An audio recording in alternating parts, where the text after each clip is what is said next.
You are Locked On Mets, your daily New York Mets podcast.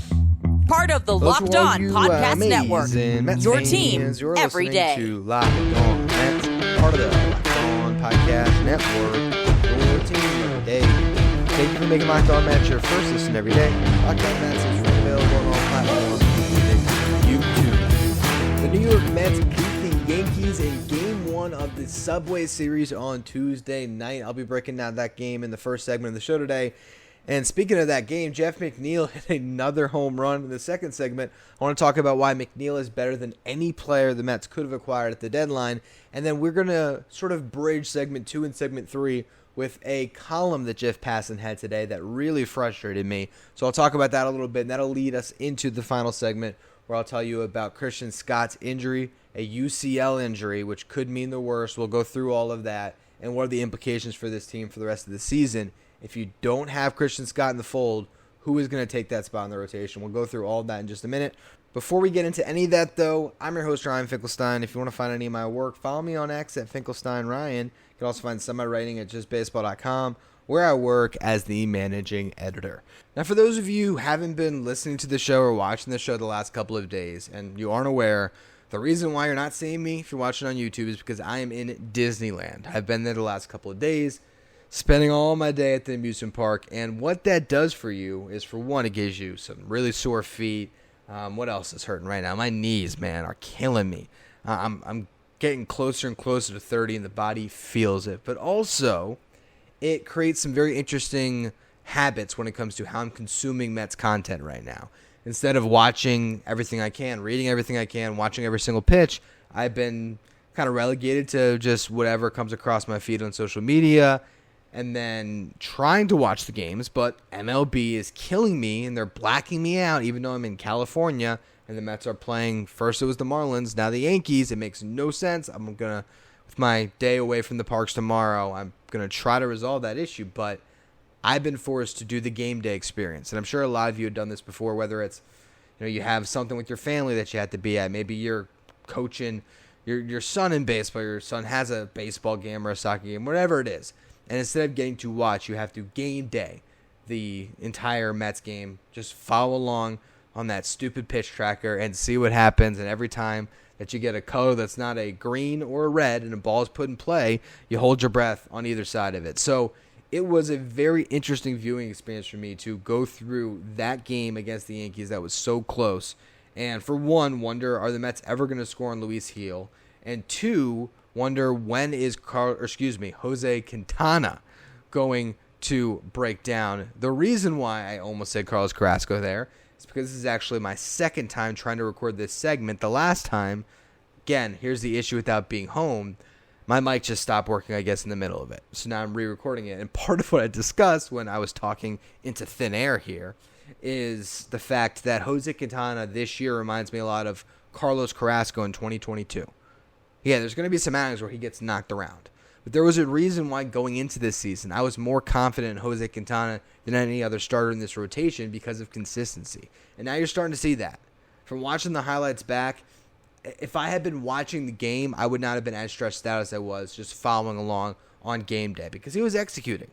He was executing his pitches. He had a plan, and he knew who he wanted to attack, and he knew who he wanted to pitch around. And the main guy he wanted to pitch around, I think we're going to see this in tomorrow's game as well, is Aaron Judge. Just don't pitch Aaron Judge. It's that simple. Aaron Judge came up to bat 5 times in the game. The first 4 times he was walked. In the last one, it was a fascinating at-bat. And the most anxiety I had all day trying to follow along with who pitched that 9th inning. But let's not jump to the end of the story. Let's talk about the rest of this game. And Luis Gil was just throwing the ball really well. And the Mets were struggling through a good part of the early portions of this game. Quintana was keeping him in there. The one run he allowed a solo homer to Gleyber Torres. Other than that, he just found his way inning by inning to plot his way and ultimately ends up with 5 innings pitched, 1 earned run on that homer. Other than that, it was only 2 more hits that he allowed outside of the homer. He did walk 5, and he struck out 6, but he got you through 5 with a lead thanks to the Mets lineup and some pretty unbelievable contributions from Jeff McNeil. So first things first, 5th inning, He gets on with a swinging bunt. And to me, that's more important than the, 4 home runs in 5 days that Jeff McNeil's hit. When a swinging bunt lands, that's how you know Jeff McNeil's on. That's it. Now you know Jeff McNeil's good to go because he's all of a sudden finding the holes with, as Gary Cohen would affectionately say, his magic wand on the field, and he's making some stuff happen. Granted, he also did hold the Mets back on the bases today because he had a brutal read after getting on to lead off that 5th inning. Luis Torrens got a base hit as well. Tyrone Taylor hits one that was the longest single ever, and that's only because Jeff McNeil was going back to tag while Luis Torrens almost ran past him. And McNeil had to wave him off, get him back to second base because he just had such a bad read on the ball that would have dropped that he could have been able to score on. And instead, he's standing on third base on a ball that was near the warning track. So that was a little frustrating. I didn't know all of that in the moment as I was following along game time or game day, where I was legitimately just trying to figure out how it happened. So when I watched the highlight back, it made a lot more sense. Regardless, though, the Mets had a chance to really score a bunch of runs there, and they just couldn't do it. They just missed a golden opportunity to potentially pile on, and instead you had Brandon Nimmo strike out, JD Martinez fly out. That's the end of the threat. Quintana gets them through the 5th. 6th inning rolls around. Pete Alonso with a leadoff double. Mark Vientos lined out, and then here comes Jeff McNeil, who all of a sudden is a stud. He hits a home run, which ends up being the difference in the game as the Mets end up winning 3-2. There was another run allowed, but you consider that the bullpen had to cover 12 outs, and 1 run allowed by that bullpen, you take it. And it was Adam Ottavino that gave up the run. He came on to get the first 3 of those 12 outs and just couldn't do it. Gives up a leadoff single to Anthony Volpe, gets a ground out, but Volpe advanced to second, then gives up a double to Alex Verdugo, which scores Volpe, and all of a sudden, it's way too dicey, way too close for comfort. So instead of trying to just see, okay, well, maybe you can get Adam Ottavino through that inning, instead of even trying to play with that fire, he just went right to the bullpen. Carlos Mendoza did to try to get out of the jam, and it was Alex Young, new pitcher, added to the Mets as Christian Scott went on the IL. We'll talk about that a little bit more in the next segment, or actually in the final segment today, as well as a little briefer again on who Alex Young was, or is. But Young came on, got 2 really big outs for the Mets as part of that bridge to your late inning guys. That's where Daniel Nunez came into the game, and that was the part of my game day experience where I had faith. He made an error, and again, game day, didn't know what it was. Later, I saw it. Pete Alonso makes an unbelievable diving stop, makes the flip to Nunez. Probably could have thrown it a little bit higher, Pete, but you're not going to blame him after the play that he made there. Nunez can't catch it, so that puts a runner on, but Daniel Nunez, man, finds a way to get to a 0 one way or the other. He strikes out Juan Soto. There's a mound visit. They say, should we pitch to Aaron Judge? No. Intentionally walk him. Gets a fly out, and then gets a ground out to get out of the inning. So great work from Nunez to get through the 7th. 8th inning, and this was after a very frustrating inning of game day where Mark Vientos doubled after Pete Alonso had singled. Jeff McNeil walked to load the bases. Then a couple of strikeouts. Luis Torrens, Tyrone Taylor to not do anything. So still keeping it a nail-biter. 8th inning rolls around. Here comes Phil Maton. And Maton did his job. He walked the batter, but got through the 8th inning. 9th inning, when it came to the time for the Yankees to hit, I was absolutely flabbergasted. I was stunned. I could not believe it. Is my app glitching here? I think to myself, does that say Jake Diekman is coming into the game right now? I mean, it makes sense that Edwin Diaz wasn't available, but Jake Diekman? I guess you think about it. Who else could go, right? Alex Young had already got a couple outs. He pitched. Adam Ottavino pitched. Okay, that burns 2. Nunez, Maton, 2 more. Diaz. Budo probably can't go. All of a sudden, you're like, what? Hauser going to close the game? So I guess ultimately it makes some sense. But man, it was pretty shocking to see Diekman march into the game. If you're in the ballpark, I'm sure Mets fans were losing it inside as they watch him run out to the mound. But you know what? Jake Diekman got one of the best saves of the year. And he's got 4 in the season. Now, 4 out of 7 chances isn't great, but he's got more saves than blown saves now. And it was ridiculous because he comes into the game primarily, I should say, because Juan Soto was batting second. I think that's why Mendoza looked at the matchup, said, okay, we're going to go to Diekman here. After getting Trent Grisham to fly out, faces Soto, walks him. So that's off the table. What do you do with Aaron Judge? Do you pitch to him? Do you not pitch to him? What's the decision here? You walked him the first 4 times he came up. Are you going to pitch to him? The choice was yes. And Jake Diekman located on a 2-2 pitch a fastball that was low inner half, dotted on the black. And it got Aaron Judge. He just struck out looking. And that was the hugest out of the game. Then he gets a ground out, and all of a sudden, he locks down the save, and the Mets win. Unbelievable game for the Mets to get 12 outs out of their bullpen. Strong start from Quintana. But this breakout from Jeff McNeil, it's worth spending some more time on, so we'll talk about that in just a minute. First, though, a word from our sponsors.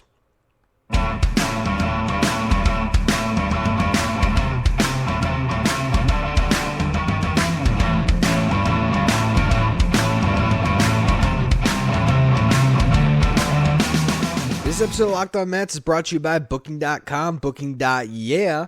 With summer travel heating up, especially travel for baseball games, it's time to explore those U.S. cities you've always secretly wanted to learn more about. Yes, we're talking about your rival cities. With hotels, bed and breakfasts, vacation rentals, resorts, and so much more on Booking.com, you might just find your perfect stay even in your baseball rival city. The right stay can make you a fan of any U.S. city, even your rivals, so book today on Booking.com on the site or in the Booking.com app. Today's episode is brought to you by Prize Picks. Prize Picks is the easiest and most exciting way to play daily fantasy sports. Unlike other apps, on Prize Picks, it's just you against the numbers. All you do is pick more or less than 2 to 6 player stat projections and watch the winnings roll in. Get in on the daily action with your friends and become part of the Prize Picks community today. You can now win up to 100 times your money on Prize Picks with as little as 4 correct picks. So you could turn $10 into $1,000. If you're looking for promotions, Prize Picks has got you covered every week. From lowering select player stat projections on Tuesdays to help your lineup hit, or getting your entry fees back if you have a losing lineup on Fridays. Download the Prize Picks app today and use the code LOCKEDONMLB for a first deposit match up to $100. Again, that is code LOCKEDONMLB on Prize Picks for a first deposit match up to $100. Pick more, pick less. It's that easy with Prize Picks. 24/7 on YouTube. Jeff McNeil all of a sudden is awesome. Just like we all had it written up. I got to say, this revelation from Jeff McNeil coming out of the All-Star break has been unbelievable to watch, but not entirely unexpected, because you just can't have a guy who's been as good as Jeff McNeil has throughout his career all of a sudden completely forget how to play baseball, how to hit, and just put up horrible numbers. That does not happen. And that's not to say that Jeff McNeil is going to have a good season. At the end of the day, he's going to have a season that's pretty bad in the grand scheme of things, because he's not going to homer 4 times in every 5-game span from here on out. If he did, it'd be the most remarkable story and in sports, honestly, altogether, because that would just be stunning. But my point through all of this is that Jeff McNeil, not even all of this rant I'm on, but my point from how I've covered Jeff McNeil this season, it has always been through the lens of this guy can't be this bad. And early in the season, it was me having faith in Jeff McNeil. He was going to figure it out. The results got to a point where it was no longer defensible to have that take. And so I started to wonder, okay, who's next in line? Is it playing Iglesias more? Is it calling up Luis Angel Acuna? Is it calling up Luke Ritter? How are they going to get around Jeff McNeil's deficiencies? At one point, I was even thinking, could they trade Jeff McNeil? If you eat enough of his contract, could you deal him out and just make him somebody else's problem? That was a legitimate thing that I spent time on thinking about and even doing some research on. I never actually made it onto a show, but that's where we were at with Jeff McNeil. But through every turn, I always would point out that Jeff McNeil does have a track record of being good. And I've said the phrase positive regression with Jeff McNeil too many times to count this season, where a guy has such a bad first half that he's just due for, the soft, swingy bunt actually falls for a hit this time.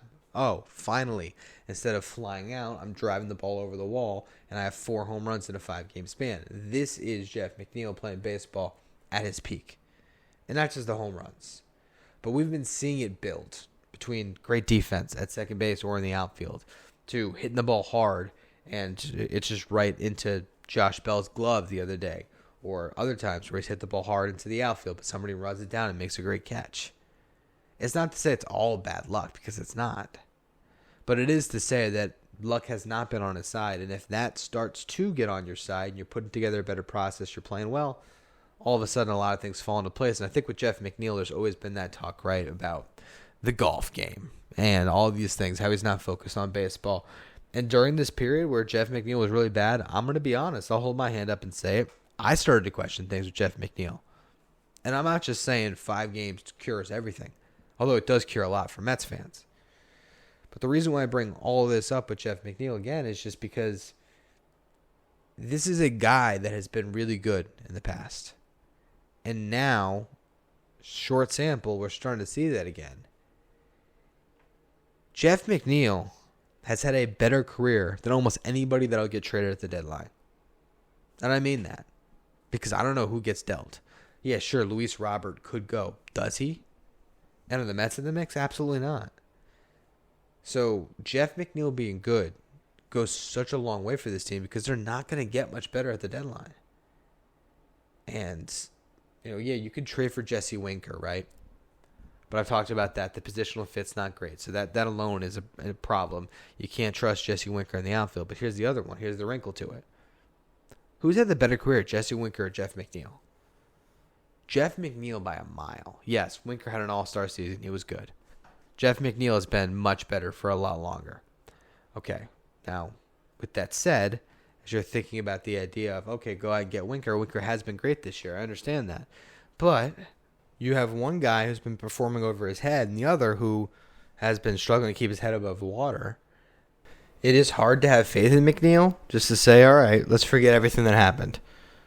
But the upside is still there where it's so much better to roll the dice on Jeff to be a better player over the final couple of months than it is to give up prospects of significance for a guy, Jesse Winker, who's going to be a free agent. You're not going to want to sign him next year. You're just not. With all the top prospects the Mets have coming up, Ryan Clifford, Drew Gilbert, Luis Angel Acuna, they're not going to clog up that spot in the lineup, not to mention everything that could happen with Pete Alonso. So you think about the idea of Jesse Winker, it is strictly a rental. And that doesn't make sense for the Mets because why give up anything of significance in your farm system for a player that's not even going to help you beyond 2025? It just doesn't fit what we expect the Mets to do. Speaking of what we expect the Mets to do, Jeff Passan had a column today that just rubbed me the wrong way as he talked about the Mets. So I want to go through that in just a minute. First, though, a word from our sponsors. Today's episode is brought to you by Game Time. Game Time is the fastest and easiest way to buy tickets for all the sports, music, comedy, and theater events near you. I use Game Time every time I go to the Mets game because it just makes my life so much easier, from viewing my seat before I arrive so I know exactly what to expect, to seeing all-in prices up front, so no hidden fees that come out of nowhere and shock me. Instead, with Game Time, you just see exactly what you're purchasing. And it's the place to go for last-minute tickets. I don't get my ticket until right before I walk in. I scan the stadium. I find the seat that I really want. If you take the guesswork out of buying tickets with Game Time, download the Game Time app, create an account, use the code LOCKEDONMLB for $20 off your first purchase. Again, terms do apply. Create an account, redeem the code LOCKEDONMLB for $20 off. Download the Game Time app today. Last-minute tickets, lowest price, guaranteed.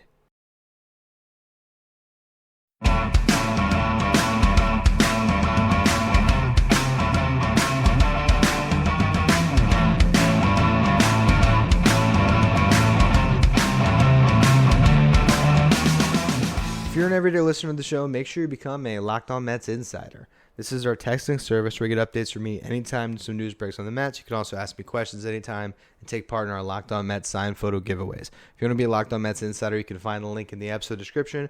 Go to subtext.com/LockedOnMets. Now, Jeff Passan today, wrote an article, and it got screen grabbed by Metsmerize. So this is how I was able to process this information today. I want to give Jeff Passan credit. I don't have the entire context, although I sort of think that Metsmerize did put most of what Passan wrote out there. And the biggest part of it was this idea of the Mets adding and subtracting. And here's just the close of it that got me frustrated. He said, Stearns knows the perils of trying to add and subtract simultaneously. But for a team with the future that needs more bright spots, focusing exclusively on the present would constitute a mighty deviation from the plan hatched upon Stearns' arrival. Now here's the frustrating part about this for me. No one ever said that Stearns showed up to lose this year. Now, granted, yes, did he show up with a long-term vision in mind? Of course he did. That's why he was hired. I get it. Would the Mets have sold this year if they were out of the race? Absolutely. But what frustrates me is Max Scherzer gets in front of the media in Texas last year after getting traded. And it says the Mets are looking at 25 and 26. Next year is going to be a bridge year. And everyone has latched on to that. And they've just held their minds there. They don't watch the games. They don't pay attention to what's going on. And look, I don't blame them for doing that. Okay, I have two shows. I have Locked On Mets, which takes most of my time when it comes to my podcasting. And I have a show Who's Better, where I cover all 30 teams for just baseball. And we do a stream now once a week. I do find myself, I'm sure at times, speaking on a team that I don't know as intimately as the New York Mets. And so with that in mind, I might, say some things there talking about whatever team it is. And I'm sure there is a fan, let's just say it's the Reds, that might come at me for saying, I can't believe this is your opinion. This is what's happening. And you sort of have to defer to the fan. So I'm not trying to just crush Jeff Passan because he's not the only one that's done this. But it feels like so many people have just wanted the Mets to sell this year. So this idea that they're going to go into this deadline and not sell is like, a missed opportunity. Like they don't already have a good farm system that got better from a good draft and that can continue to get better with more international signings done by this current front office. All I've heard out of the current front office's mouth, David Stearns in particular, is wanting to win this year, wanting to go to the playoffs, believing that he had a playoff team. He said that so many times. But people don't pay attention to it. They just think about what should have happened.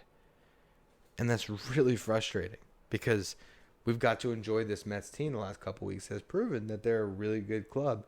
And it's, you're looking at nearly a 50-game sample. It's not just a couple hot weeks. So at some point, some of the perception is going to have to change a little bit. And it's not going to happen tomorrow. But I think this is part of just the franchise the Mets have been. That even in a year where they sort of went for it a little bit, they rounded out their roster in a couple different spots, made sure that they were shored up. They signed J.D. Martinez when they didn't have to. This was all about 25 and 26. Mark Vientos would be playing first base. Pete Alonso would be DHing, and Brett Beatty would be playing third.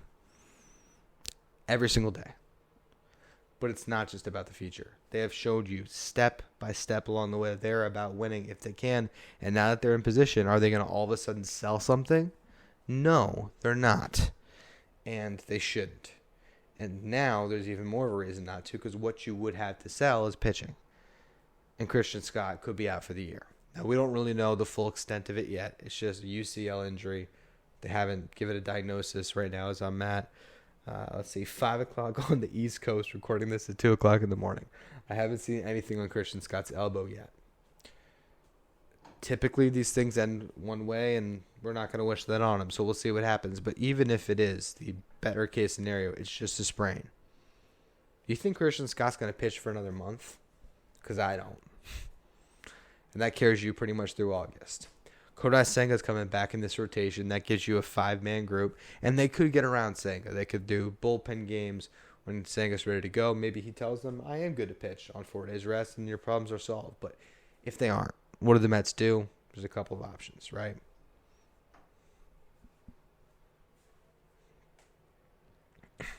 First things first, you just bring back Tyler McGill. It's easy. It's clean. You bring him back. You let him make some starts. Hopefully he pitches better. He had flashes this year where he was good, so maybe that is the answer for the Mets. If it's not Tyler McGill, who is it? Jose Budo? You need him in the bullpen. All right, so you're going to Was it rob Peter to pay Paul? That's what this would be for the Mets. I think the only way they can do that with Jose Butto and slide him into the rotation is if they have a great deadline, add a couple arms that they trust, and maybe that is the move. Personally, I like Butto in the bullpen, but with Christian Scott potentially out, the Mets are going to have to get creative and try to figure out what the best combinations of guys is moving forward. The fact that Christian Scott hasn't pitched the best so far, it doesn't really matter. To see the top pitching prospect in this system go down with something elbow-related, that's going to be cause for concern, and that's going to lead to a lot of very tight restraints on Christian Scott moving forward. So I just don't expect him to play a huge role in this team anymore. Could he come back? Absolutely. Would I count on it? I would not. So that's where we're going to close the show today. I am beat, so I want to hit the pillow here, go to sleep. I appreciate all of you who continue to tune in each day. Thank you all for doing that as I'm gone too. It really is awesome that you've made my show part of your daily routine, and that's why I try to make it part of my routine to put together a show for you. So just if you haven't yet, I appreciate if you follow, rate, review wherever you get your podcasts. If you're watching on YouTube, hit that subscribe button. We're trying to get to 10,000 subs on the year by the end of the season. So I appreciate all of you who continue to subscribe. You follow me on X at Finkelstein Ryan. Follow the show at Locked On Mets. Thank you for making Locked On Mets your first listen or your first watch every day.